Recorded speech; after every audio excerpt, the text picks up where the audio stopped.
Louvado seja o nome do Senhor, seja muito bem-vindo a mais um vídeo aqui nesse canal, O Pecador que Graça Ganhou.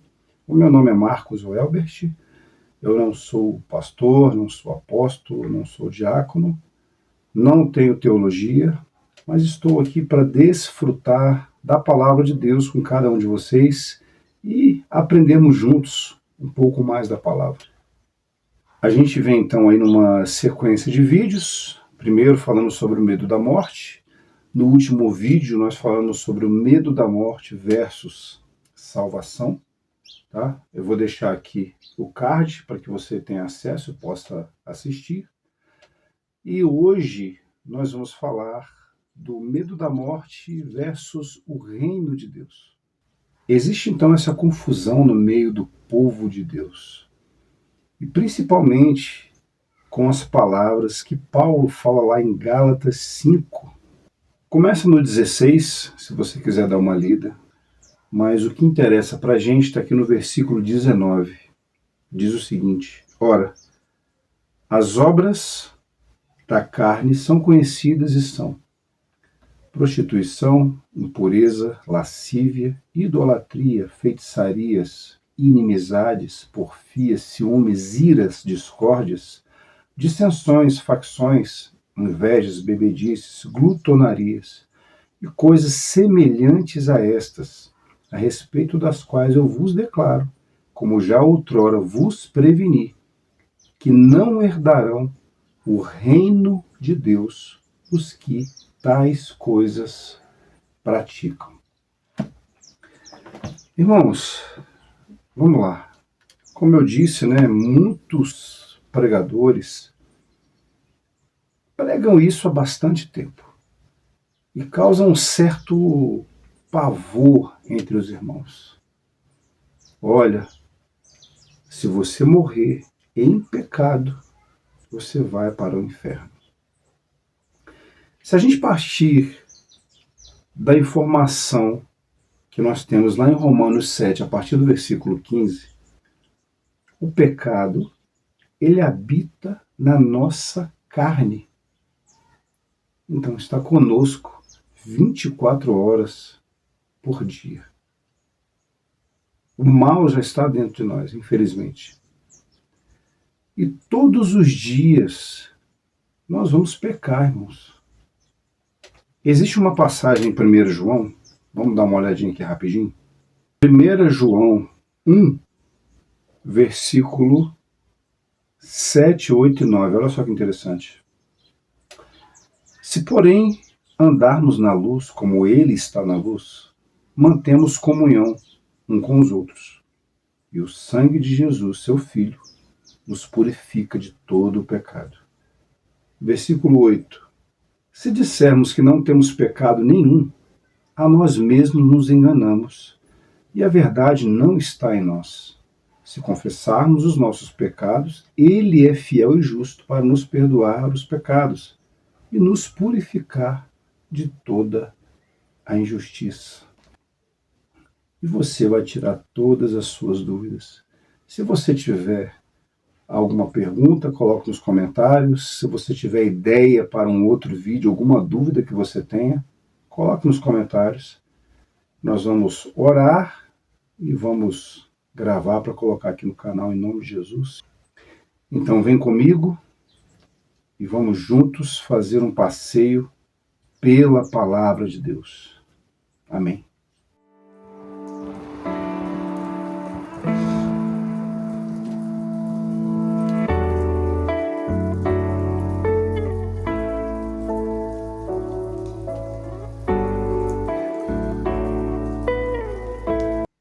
Vamos lá diretamente ao assunto. Salvação versus reino de Deus.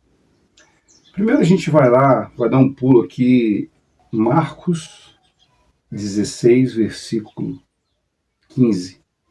E disse-lhes: ide por todo o mundo e pregai o evangelho a toda criatura.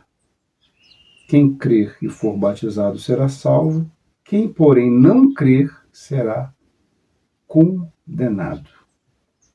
Amém? Irmãos, então nesse primeiro versículo, pregar o evangelho a toda criatura. A gente não está falando aí de filhos de Deus convertidos. Esse é o evangelho da graça. É o evangelho que traz o pecador para dentro da vida de Deus e traz a vida de Deus para dentro do pecador, fazendo então com que ele se torne um filho, fazendo então com que ele tenha a vida eterna dentro dele.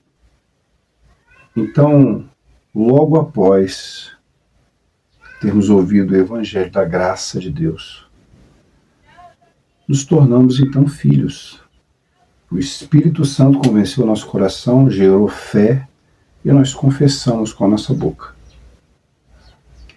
A partir desse momento, então, nós acabamos de nascer no reino de Deus.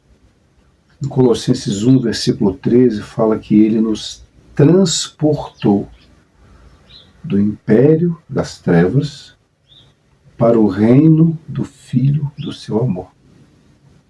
Então agora eu sou como uma criança, eu sou como um bebê que precisa de cuidados, de alimentação e acompanhamento. Isso quer dizer que o evangelho do reino é que vai trazer esse alimento mais sólido para a nossa vida. É um evangelho que vai te mostrar algumas verdades. Então, o evangelho do reino, ele vai trazer esse alimento, esse cuidado, ele vai trazer revelações para a nossa vida, e ele vai fazer com que a vida de Deus cresça no nosso interior, a ponto de tomar toda a nossa alma. Lá em 1 Tessalonicenses 5, versículo 23, a Bíblia mostra que nós somos seres tripartidos, assim como Deus, corpo, alma e espírito. Quando cremos no Senhor, o Espírito de Deus vem habitar no nosso espírito e nos tornamos um. Nos tornamos um só com o Senhor. E aí faltam umas duas etapas para a salvação completa: a alma e o corpo. O corpo será transformado por ocasião da vinda de Cristo. 1 Coríntios 15, a partir dos 50. Depois você dê uma olhadinha lá. E 1 Tessalonicenses 4, a partir do versículo 13.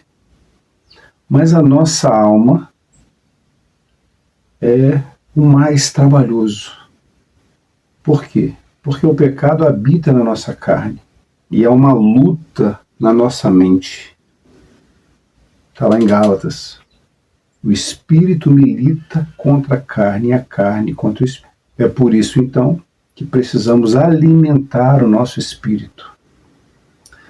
Lendo a palavra, orando, tendo comunhão com o Senhor, vendo vídeos, ouvindo hinos, durante todo o nosso dia. O máximo que eu puder, claro. Com o espírito alimentado, a probabilidade de eu fazer a vontade de Deus é mais alta. Mas se durante o dia eu estou alimentando a minha carne com jornais, novelas, séries, não estou dizendo que você não pode ver nada disso, mas existe um equilíbrio e a prioridade é sempre do Senhor. Então o Senhor, durante o seu ministério, falou sobre o reino dos céus, que o reino dos céus estava próximo. Essa afirmação encontramos em várias passagens do livro de Mateus. Após a sua morte e ressurreição, então nós temos um fato interessante. Atos dos Apóstolos, capítulo 1, versículo 3, olha que interessante. A estes também, depois de ter padecido, se apresentou vivo com muitas provas incontestáveis, aparecendo-lhes durante 40 dias e falando das coisas concernentes ao reino de Deus. Então veja que curioso. O Senhor, então, depois de todo o ministério dele, 3 anos e meio, depois de ter ressuscitado, ele aparece aos discípulos por 40 dias para falar sobre o reino de Deus. Então, essa é a nova esfera. E por que ele passou 40 dias antes de ser recebido dos céus? Porque a religião judaica era muito pesada, assim como a religião nos dias de hoje. Então a religião hoje, de várias formas, ela consegue controlar as pessoas. Então ela consegue determinar quem as pessoas devem adorar, como adorar e quando adorar.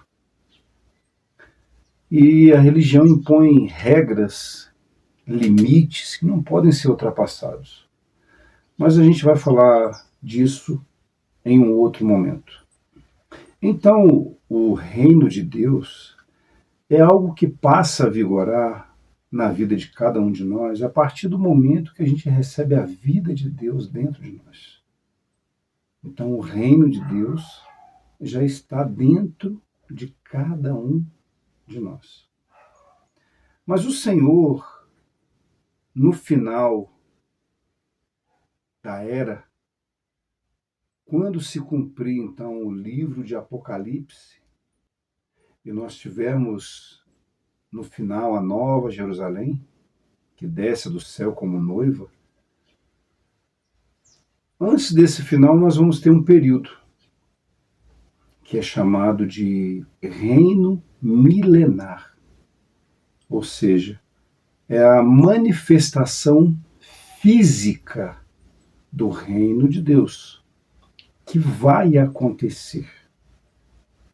E para esse reino, irmãos, sim, para esse reino, o Senhor ele vai nos dar como um galardão.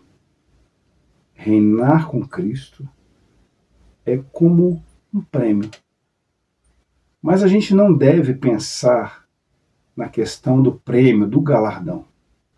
O ideal é que nós amemos o Senhor pelo que Ele é, pelo que Ele fez por nós e continua fazendo, e não por barganhas, não por saber se eu vou reinar com Cristo ou não vou reinar com Cristo. Não, não é isso. Apocalipse 20, a partir do 1, eu vou ler a partir do 1 para a gente ter um entendimento melhor. Então vi descer do céu um anjo, tinha na mão a chave do abismo e uma grande corrente. Ele segurou o dragão, a antiga serpente, que é o diabo, Satanás, e o prendeu por 1000 anos. Durante o reinado de Cristo, Satanás estará preso, não haverá interferências do mal nesse período. Versículo 3, lançou no abismo, fechou e pôs selo sobre ele, para que não mais enganasse as nações, até que se completassem os 1000 anos. Depois disso é necessário que ele seja solto por pouco tempo. Vi também tronos, e nestes sentaram-se aqueles aos quais foi dada a autoridade de julgar. Irmãos, aqui em Lucas 19, versículo 11, faz um paralelo interessante com essa passagem que a gente acabou de ler de Apocalipse. Então, olha só, a partir do 11, Lucas 19. Ouvindo eles estas coisas, Jesus propôs uma parábola. Visto estar perto de Jerusalém, e lhes parecer que o reino de Deus havia de manifestar-se imediatamente.